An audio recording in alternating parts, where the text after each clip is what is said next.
नमस्कार दोस्तों, आज हम लोग सूफ़ी और भक्ति आंदोलन देखेंगे। चलिए आरंभ करते हैं। भक्ति आंदोलन का उदय सर्वप्रथम द्रविड़ देश में हुआ था। वहाँ से उसका प्रचार उत्तर में किया गया। भागवत पुराण में कहा गया है कि भक्ति द्रविड़ देश में जन्मी, कर्नाटक में विकसित हुई तथा कुछ साल तक महाराष्ट्र में रहने के बाद गुजरात में पहुंचकर जीर्ण हो गई। भक्ति आंदोलन का सूत्रपात दक्षिण में 8वीं सदी में महान दार्शनिक शंकराचार्य के उदय के साथ हुआ था, जिन्होंने विशुद्ध अद्वैतवाद का प्रचार किया। भक्ति आंदोलन को दक्षिण के वैष्णव अलवार संतों और शैव नयनार संतों ने प्रसारित किया था।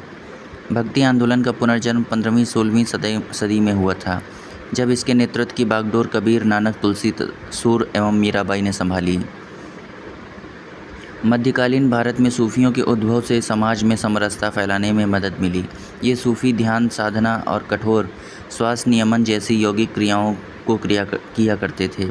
वे एकांत में कठोर यौगिक व्यायाम करते थे तथा समाज में एकता और सौहार्द फैलाने तथा श्रोताओं में आध्यात्मिक हर्षोन्माद उत्पन्न करने के लिए गीतों एवं संगीत का सहारा लेते थे।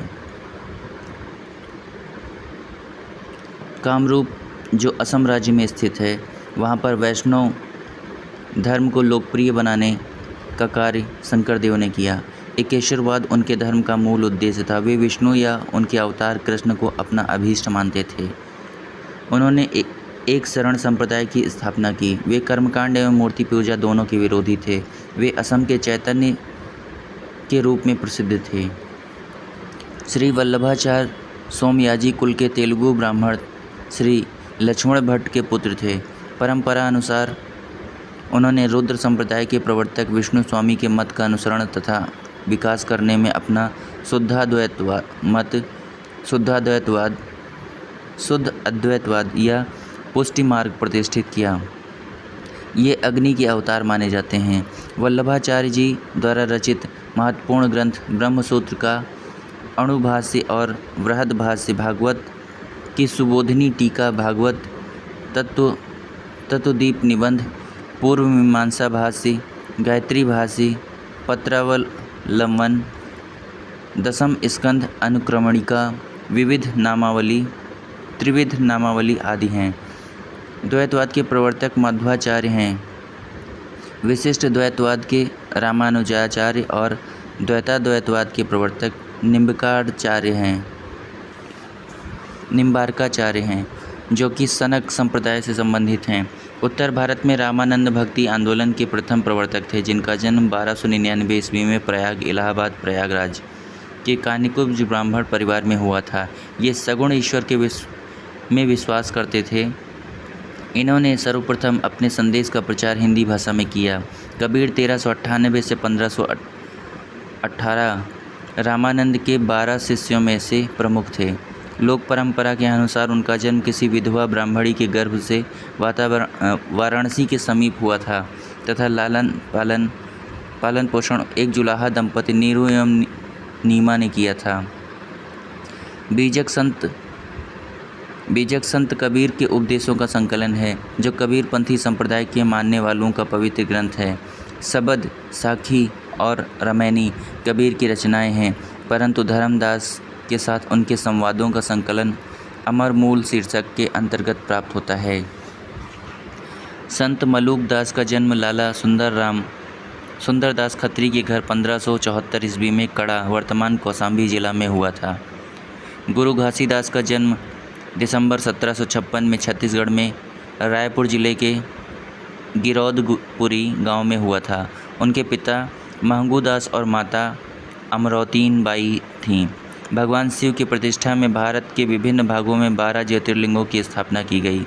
ये हैं केदारनाथ, विश्वनाथ, वैद्यनाथ, महाकालेश्वर, ओंकारेश्वर, नागेश्वर, सोमनाथ, त्रयंबकेश्वर, गृष्णेश्वर, भीमाशंकर, मल्लिकार्जुन स्वामी और रामेश्वरम।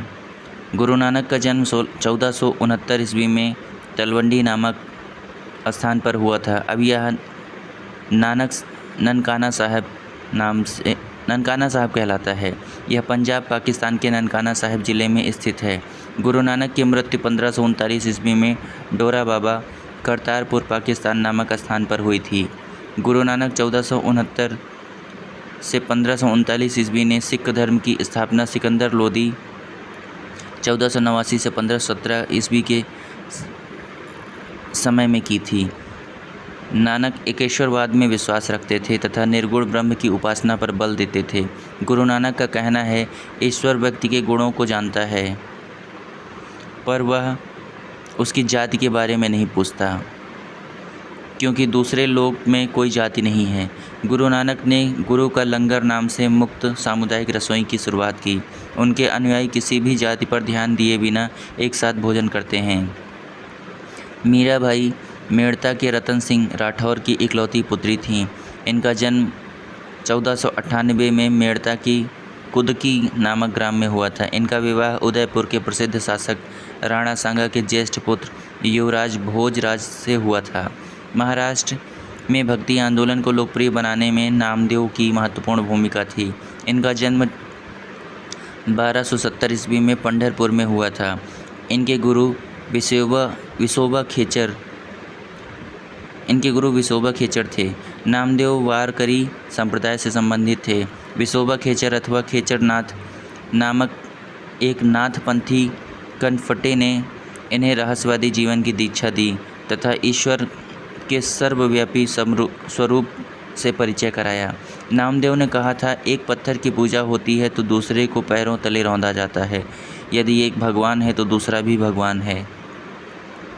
इनके कुछ गीतात्मक पद्य गुरु ग्रंथ साहिब में संकलित हैं। तुकाराम का काल 1608 से 1649 के मध्य माना जाता है। ऐसी मान्यता है कि 1608 में जन्मे संत तुकाराम 1649 में अदृश्य हो गए। यह वारकरी संप्रदाय से संबंधित थे। दादू दयाल का समय 1544 से 1603 ईस्वी के मध्य था। त्यागराज का समय 1767 ईस्वी से 1847 ईस्वी तक था। यह भक्ति मार्गी कवि एवं कर्नाटक संगीत के महान संगीतज्ञ थे।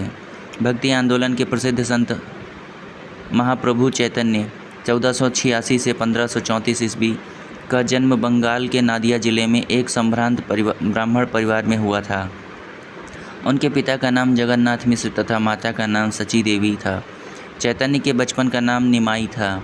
चैतन्य ने कृष्ण को अपना आराध्य बनाया तथा उन्हीं की भक्ति का प्रचार किया।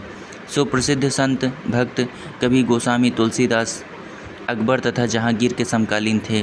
तुलसीदास ने अनेक ग्रंथ लिखे, जिनमें रामचरितमानस तथा विनय पत्रिका सर्वोत्तम है।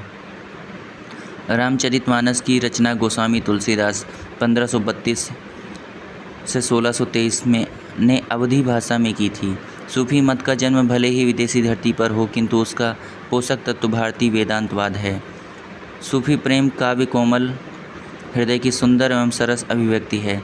कुछ विद्वानों के अनुसार सूफी मत पर 4 दार्शनिक प्रभाव है। आर्यों का अद्वैतवाद एवं विशिष्टाद्वैतवाद, दूसरा नव अफलातूनी मत, तीसरा विचार स्वातंत्र्य, चौथा इस्लाम की गुह्य विद्या।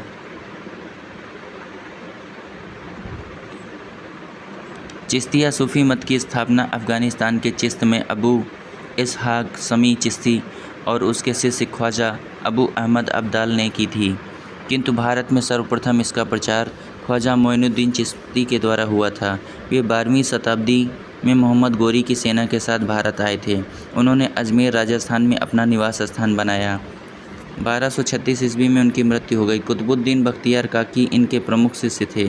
निसापुर के हारून में ख्वाजा मोइनुद्दीन चिश्ती ख्वाजा उस्मान चिश्ती हारूनी के शिष्य बने। शेख फरीदुद्दीन गंज ए सकर चिश्ती सिलसिले के सूफी संत थे, जो बाबा फरीद के नाम से प्रसिद्ध थे। इन्हीं के प्रयत्नों के फलस्वरूप चिश्तिया सिलसिले को भारत में लोकप्रियता मिली। इनका सबसे महत्वपूर्ण योगदान वे रचनाएं हैं जो गुरु ग्रंथ साहिब में संकलित हैं। ये बलबन के दामाद थे। शेख निजामुद्दीन औलिया के आध्यात्मिक गुरु हजरत बाबा फरीदुद्दीन मसूद गजशंकर थे, जिन्हें बाबा फरीद के नाम से जाना जाता है। इनके अन्य प्रमुख शिष्य अलाउद्दीन साबिर कलियारी और नासिरुद्दीन चिरागे देहलवी थे। शेख निजामुद्दीन औलिया की दरगाह दिल्ली में स्थित है। 1325 ईस्वी में निजामुद्दीन औलिया की मृत्यु हुई। उन्हें गियासपुर दिल्ली में दफनाया गया था। शेख निज़ामुद्दीन औलिया ने 7 सुल्तानों का राज्य देखा था, जो एक के बाद एक सत्ताधीन होते रहे, किंतु वे कभी भी किसी के दरबार में नहीं गए। जब अलाउद्दीन ने उनसे मिलने की आज्ञा मांगी तो शेख ने उत्तर दिया कि मेरे मकान के 2 दरवाजे हैं, यदि सुल्तान एक के द्वारा आएगा तो मैं दूसरे के द्वारा बाहर चला जाऊंगा। इस प्रकार उन्होंने अलाउद्दीन से मिलने से इनकार कर दिया। वे महबूबे इलाही और सुल्तान उल औलिया संतों का राजा के नाम से प्रसिद्ध थे। चिश्ती शाखा के अंतिम सूफियों में शेख सलीम चिश्ती का नाम विशेष उल्लेखनीय है। इनके पिता का नाम शेख बहाउद्दीन था। ये बहुत दिनों तक अरब में रहे और वहाँ उन्हें शेखुल हिंद की उपाधि से विभूषित किया गया। तत्पश्चात वे भारत लौट आए और आगरा से 36 किलोमीटर की दूरी पर स्थित सीकरी नामक स्थान पर रहने लगे, जिसे अकबर ने अपने प्रसिद्ध नगर फतेहपुर सीकरी का रूप प्रदान किया। कहा जाता है कि जहांगीर का जन्म शेख सलीम चिश्ती के आशीर्वाद से हुआ था। चिश्ती सिलसिले का प्रभाव दिल्ली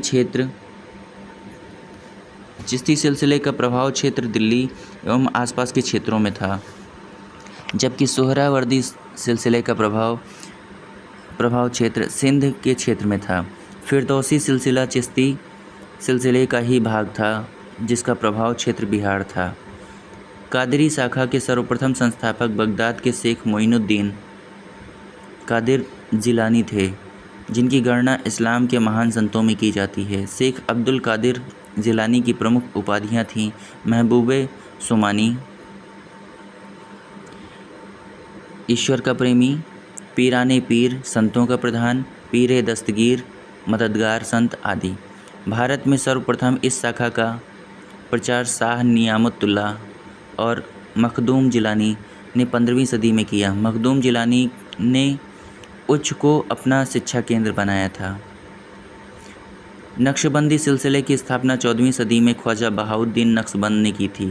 ख्वाजा ख्वांद महमूद इस शाखा के एक प्रमुख संत थे, जो भारत आए एवं कश्मीर को अपना केंद्र बनाया, किंतु भारत में इस शाखा का मुख्य प्रचार 17वीं शताब्दी के लगभग ख्वाजा बकी बिल्लाह द्वारा हुआ, जो अपने गुरु की आज्ञा से काबुल से आए थे। शेख अहमद सरहिंदी इनके प्रमुख शिष्य थे, जो मुजद्दिद अर्थात इस्लाम धर्म के सुधारक के नाम से भी प्रख्यात हैं। उन्होंने वजाहत उल शुहूद प्रत्यक्षवादी दर्शन का प्रतिपादन किया। यह सिलसिला समा संगीत के विरुद्ध था। सूफियों में यह सबसे अधिक कट्टरवादी सिलसिला था। इन्होंने अकबर की उदार नीतियों का विरोध किया। औरंगजेब इसी सूफी सिलसिले का अनुयायी था। सूफी संत शाह मोहम्मद गौस ने कृष्ण को औलिया के रूप में स्वीकार किया। वह सत्तारी सिलसिले के सबसे प्रसिद्ध संत थे। मुग़ल बादशाह हुमायूं तथा तानसेन से उनका घनिष्ठ संबंध था। मोहम्मद गौस की प्रसिद्ध रचना जवाहिर-ए-खम्स है, जिसमें उन्होंने अपनी आध्यात्मिक खोज को अभिव्यक्त किया है। उन्होंने हठ योग की एक पुस्तक अमृत कुंड का अनुवाद बहर उल हयात फ़ारसी एवं अरबी भाषा में के नाम से किया था। सूफ़ी संतों के निवास स्थान को खानकाह कहते हैं। समा एक सूफ़ी संगीत समारोह का नाम है। शेख सूफ़ीवाद में शिक्षण और मार्गदर्शन के लिए अधिकृत व्यक्ति को कहते हैं। इस्लाम के धार्मिक कानूनों के विद्वानों को उलीमा कहा जाता है। प्रेम वाटिका काव्य ग्रंथ की रचना रसखान ने की थी।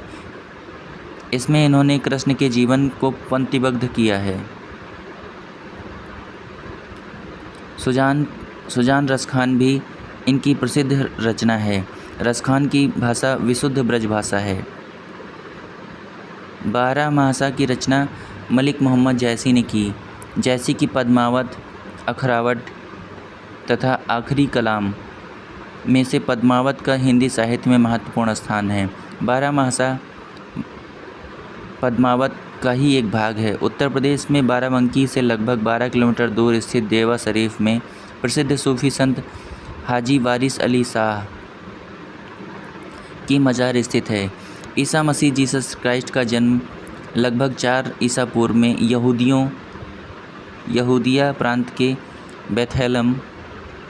बेथलेहम नामक नगर में हुआ था। ईसाई मान्यता के अनुसार ईसा मसीह सूली पर चढ़ाए जाने के तीसरे दिन पुनर्जीवित हुए थे।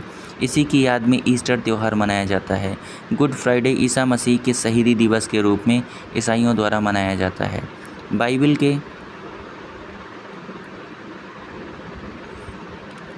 के अनुसार ईसा मसीह को शुक्रवार के दिन ही सूली दी गई थी।